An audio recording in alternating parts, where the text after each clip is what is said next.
Why does everyone constantly look at these charts? What does each of these bars mean? Why is one thick here and thin there? Why is one long and the other short? When and who decides that one bar should change into another? I've broken all these elements down to their molecules in this video. I'll explain the meaning on every small detail and how to use it to make money in trading.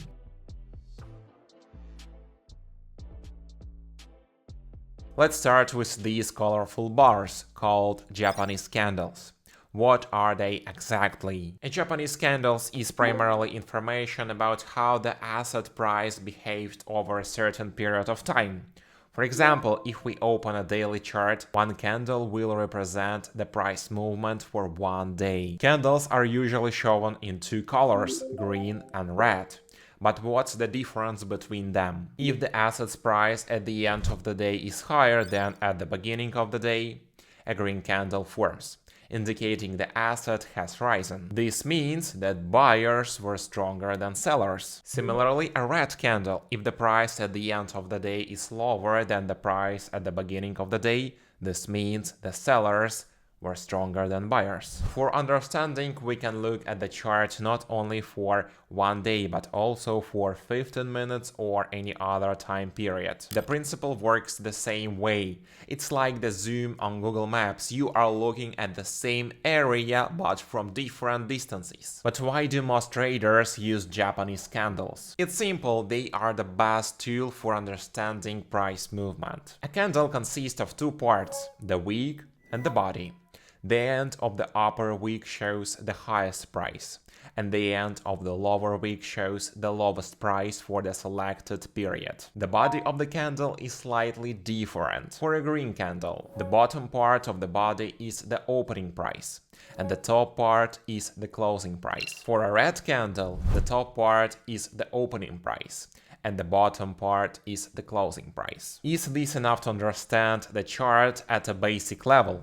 No. But before we dive into the details, we first need to understand what affects the price movement up or down and grasp two key factors. Without this foundation, there is no point in looking at these charts at all. So why does the price go up or down? For example, I want to sell my Bitcoin for $100,000. I place a sell order on the exchange. Visually, this looks like this, a list of all sell orders. Other people see that a lot of people are selling at 100k, and it's actually selling. So they placed their Bitcoin at $100,100, and someone else buys it. Then the next people set their price even higher and higher. This is basically a visual demonstration of supply and demand. Sellers push the price up as long as there are buyers willing to buy at that price. And in the opposite direction, the same principle applies. This is a very simplified model just for understanding. But let's get back to the charts and candles. Concept 1. Large candle body. The body of a specific candle shows us the strength or weakness of buyers and sellers. For example, here we have two green candles. The candle on the left side has a large body and relatively small wicks. The price opened here, and at the beginning sellers tried to lower the price, but they were very weak because buyers quickly intervened and pushed the price higher. Then the buyers were able to cover a large distance without pressure from the sellers, resulting in the price closing very close to the maximum. This shows us that the buyers were significantly stronger than sellers during this candle. In a second candle, the story is quite different. The price opened here, and buyers started to move the price up, pushing it to a new high. But at the top, sellers intervened and pushed the price down. Sellers were strong and almost completely covered the distance back to the opening price, but buyers barely managed to close the price above the opening. In this case, we see that buyers were stronger than sellers, but the difference in their strength was minimal. But what if the body of the candle is relatively larger than the wicks? This indicates that either buyers or sellers controlled the situation. On the other hand, when the body is smaller than the wick, it indicates that both sides had much less control, and it has a tough competition between buyers and sellers. Concept 2. Large wicks on the candle. Whenever we notice a large wick above or below the body, it gives us an important clue about price movement. What does it mean if we see a large wick above the body? It means that sellers are heavily selling at these levels, and for the price to rise, buyers need a lot of effort. Similarly, if we notice a large wick below the body, it tells us that buyers are heavily buying at these low levels. If sellers need to lower the price, they will need to overcome these buys. The concept of the body and the wicks are key to understanding the main patterns of Japanese candles. Now let's move on to the main question of trading: when to buy and when to sell. To answer these, we need to know the basic patterns, movement templates. They are like green or red lights for drivers. By the way, I recommend trading on the Bybit exchange, as I have a special bonus link in the description below this video.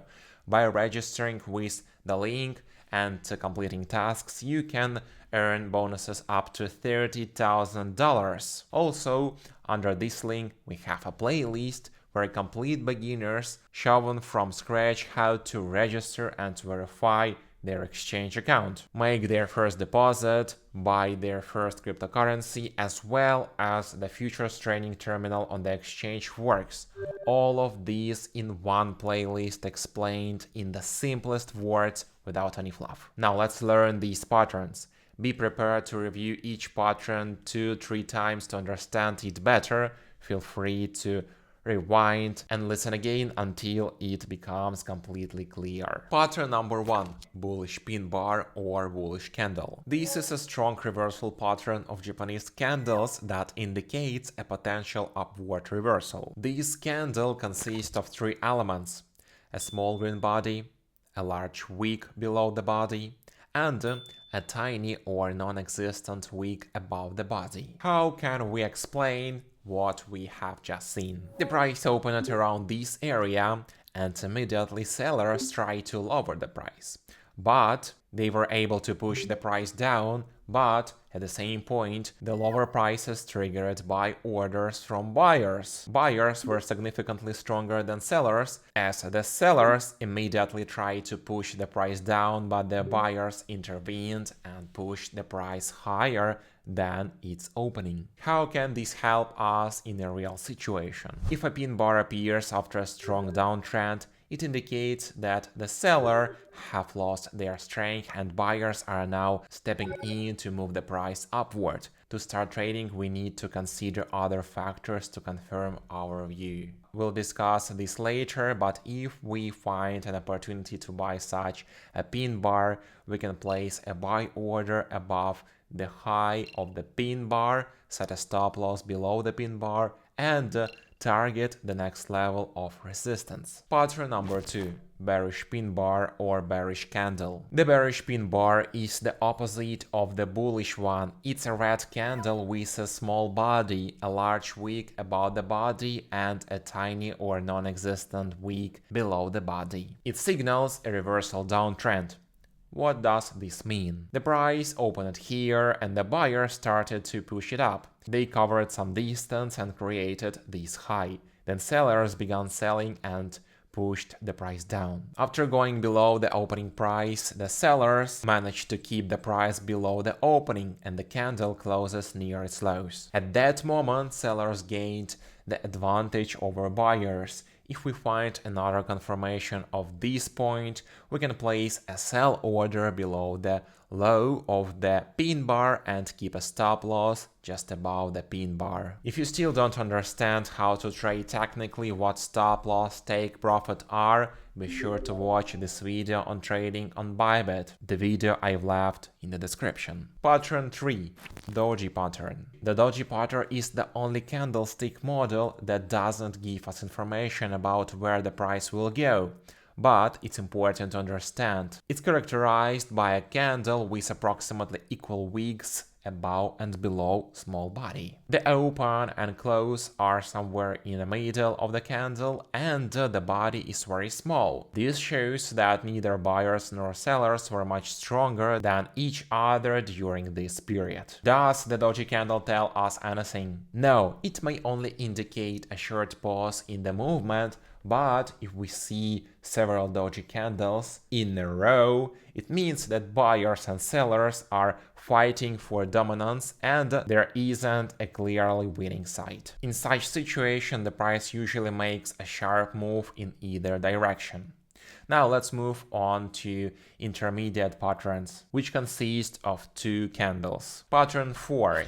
Bullish engulfing. This pattern consists of two candles, with the green candle fully engulfing the red candle before it. Simply put, we first see a red candle, then a green one. The high of the green candle is above the high of the red one, and similarly the low of the green candle is below the low of the red candle. What happened on the chart? Sellers controlled the situation during the red candle. When the new candle opened, the price dropped and broke through the previous low, and suddenly buyers intervened. They defeated the sellers and pushed the price above the previous high. Buyers covered a larger distance than the sellers. This means that buyers now control the situation and are ready to push the price higher. To enter a trade on a breakout of the high, we can place a stop loss below the low of the candle. Pattern number 5. Bearish engulfing. A bearish engulfing is a two-candle pattern where the red candle fully engulfs the green one. The low of the red candle is below the low of the green candle.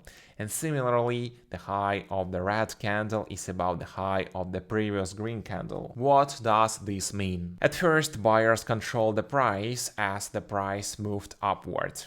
Then, when the new candle opened, buyers tried to push the price up. They managed to break above the high of the previous candle, then sellers saw this high as an opportunity and started selling. Their pressure was so great that they were able to push the price below the previous low. Sellers covered a large distance compared to buyers, and now the sellers took control of the market.